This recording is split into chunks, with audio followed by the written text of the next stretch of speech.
It was a great month in sales. We'll go through some of those that went through the books last month. Plus we've got some great new stock that we're going to show you as well, and some coming on after the Easter break. Also in Tunners Tips, we're going to take you through the latest changes in legislation around the rental property market. March, the month that was.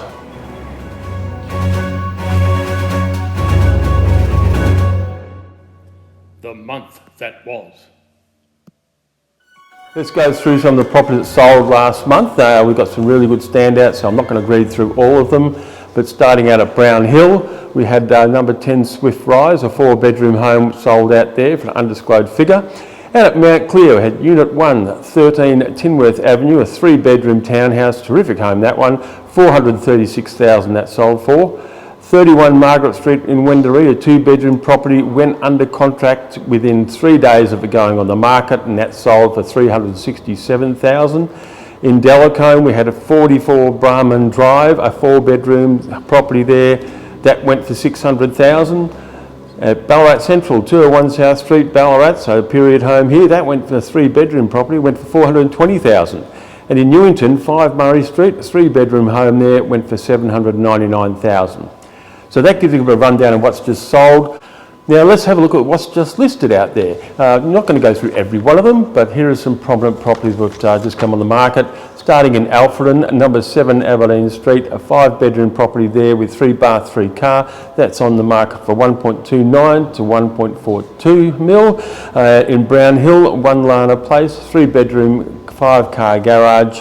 That's on the market from $950 to $1 million. I can tell you now that's already gone under contract. In Avoca, if you're looking at a tree change, setting up a little cafe with a 4-bedroom residence out the back, that's at 132 High Street with a 4-bedroom home on the market at $600,000 plus stock at valuation if you tend to go down that path. And in Ballarat East, a nice property here, 118 Nelson Street, a 3-bedroom home on the market at $475 to $485. And coming soon on the market, we have a lovely townhouse at 103A John Street in Ballarat East.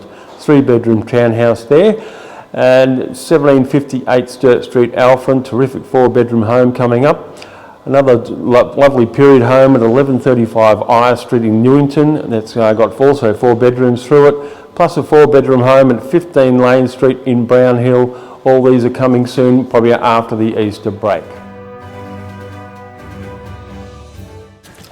Hey guys, Tunners Tips this week, or this month, sorry, we are talking with Lauren Hodgson, our Property Management Department Head of, regarding the changes regarding the Residential Leasing and Tenancy Act.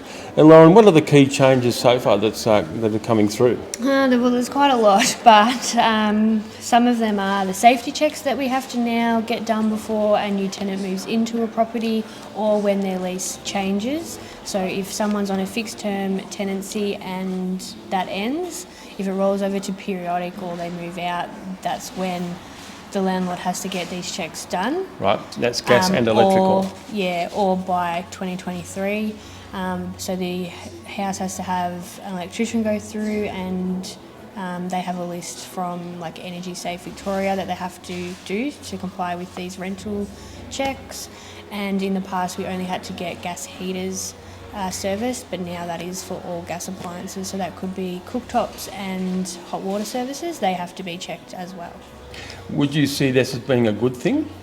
Yeah, make sure that landlords are looking after their properties and not leaving properties unmaintained, which is also what I also wanted to talk about was minimum standards. So that has changed as well. From now on, we have to look at a few more things like deadlocks to or entry doors on properties, the structural soundness of properties, get on top of mould straight away, and window locks.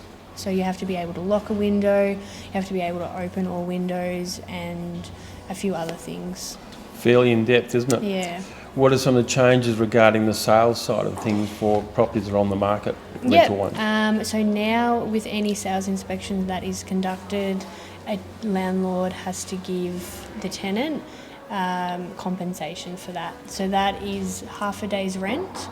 if half a day's rent equals more than $30, then the maximum amount is $30. Right, so it's obviously a smart move from a sales perspective to actually just do one inspection a week, and you do that as an open house. Yeah. There's a bit of terminology changes too from what tenants were used to be called. They're now called... Renters. Yep. And landlords are now called residential rental providers, or we shorten it to RRP. Sounds very corporate, doesn't it? Thanks, Lauren. That's a good little... If you want some more information around the Tenancy Act, just give me a hoy and I can flip you through a bit of a document around it. But with Easter coming up this week, and have a safe weekend away, and we'll catch up in a month's time for the next month that was. And in the meantime, I'll fill you up with a few surprises going through the month of April. Thanks, guys. Stay safe.